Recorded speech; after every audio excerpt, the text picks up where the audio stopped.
8 చోట్ల కుక్కల్ని గురించి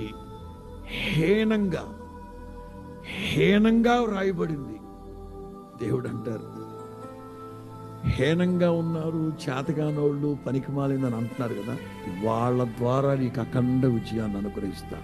నేను రాసుకుంది, అర్హత లేని, ఎన్నిక లేని, తృణీకరింపబడిన వారి ద్వారా దేవుని చిత్తము నెరవేర్చబడును గాక.